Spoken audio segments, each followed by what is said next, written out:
La parole est maintenant à Monsieur Mandon Emmanuel pour le groupe démocrate.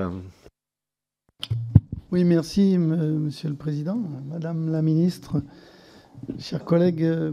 C'est vrai que je me réjouis tout d'abord de l'intérêt de cette réunion ce soir et qui s'inscrit dans une nouvelle série d'auditions qui sont parfaitement utiles parce qu'elles nous permettent d'interroger des ministres du gouvernement sur une thématique qui, bien entendu, concerne la vie de nos collectivités territoriales, le développement local, la décentralisation, avec évidemment la prise en considération de ce qui peut apparaître comme un particularisme ou une particularité. C'est effectivement cette manière de penser le développement pour des territoires qui sont plus fragiles sous l'angle que l'on qualifie de politique de la ville, avec des outils particuliers.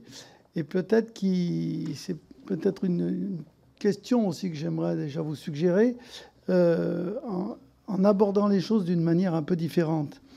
Et donc, avec aussi peut-être des limites. Alors, j'avais, sur ce point, je sais qu'un certain nombre, il y a tout un processus de reconnaissance, de désignation, de détection des difficultés.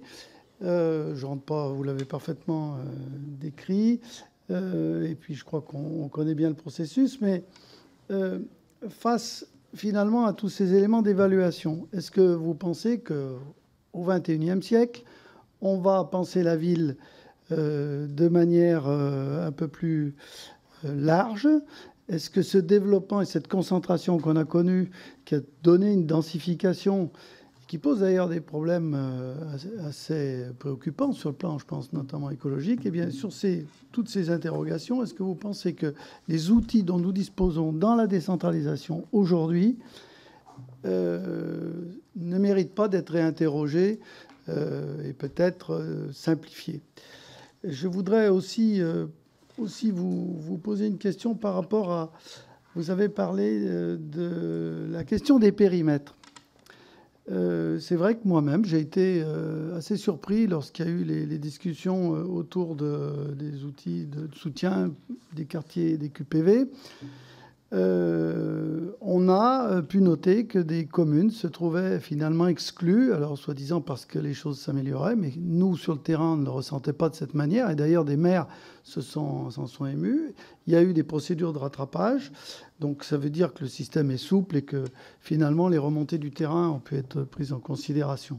Mais je pense à la pertinence, par exemple, de critères comme la notion d'unité urbaine qui est retenue par l'INSEE. Et moi, je ne conteste absolument pas le travail de l'INSEE qui est jusqu'à preuve du contraire, ce qui nous permettrait de bien définir les périmètres et de travailler de manière, je crois, assez cohérente et rationnelle à l'aménagement du territoire.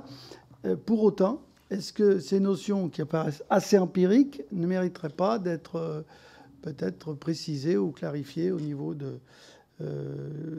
notre législation, de la réglementation? Enfin, il y a une question qui me brûle les lèvres, c'est par rapport à la possibilité de pousser des textes. Est-ce que vous avez des perspectives ou des souhaits particuliers en ces instants? Ce que je voulais vous dire, Monsieur Mandon, sur penser la ville autrement, vous avez raison, c'est tout à fait l'ambition que je me donne. Et donc, on est là en train de réfléchir effectivement à l'avenir de la politique de la ville. Deux choses. Éviter la ghettoisation, on se l'est dit, je viens d'en parler avec le volet économique. Le deuxième point, c'est la question de la simplification dans l'organisation institutionnelle des pouvoirs publics. C'est aussi la mission que le Premier ministre nous a confiée. Chacun doit réfléchir à ses propres missions et à la simplification de l'appareil d'État. Gros sujet, vous avez raison, Madame la députée, mais je peux vous dire que la réforme de l'État, c'est le serpent de mer depuis Michel Rocard, mais il y a un moment, il va vraiment falloir la prendre à bras-le-corps. Et comment la prendre à bras-le-corps? Mieux qu'en réfléchissant à nos missions et au sens que nous voulons donner à notre action. Le sens de notre action doit piloter l'organisation des administrations dont nous avons la charge. Et, évidemment, mais ça sera laissé à la liberté des collectivités locales, et doit aussi présider à la répartition des compétences. Moi, je suis évidemment favorable à une simplification des compétences. Alors en particulier, je ne trahis aucun secret, mais moi je suis élue de Montrouge, et donc en Île-de-France, vous avez la région, vous avez la métropole, vous avez la ville, et vous avez le département, et vous avez l'interco, avec l'établissement public territorial, ce qui fait 5 niveaux. C'est bien, hein, mais c'est compliqué. Hein. Quand nos concitoyens sont pas contents, il faut les renvoyer à 3 responsables. Et je ne vous parle même pas des frais de structure, dont la Cour des comptes a rendu un excellent rapport. Donc je partage totalement votre diagnostic et surtout l'impérieux besoin de simplifier tout ça. Parce qu'en plus, je pense que plus on simplifie, plus on sera efficace. Simplifier, c'est pas facile. Hein. Ça ne veut pas dire moins de services publics, ça veut dire mieux. Et ça veut dire qu'il y a un pilote, et que c'est le pilote qui est responsable, et que c'est lui qui doit rendre des comptes. Et c'est quand même toujours mieux en démocratie.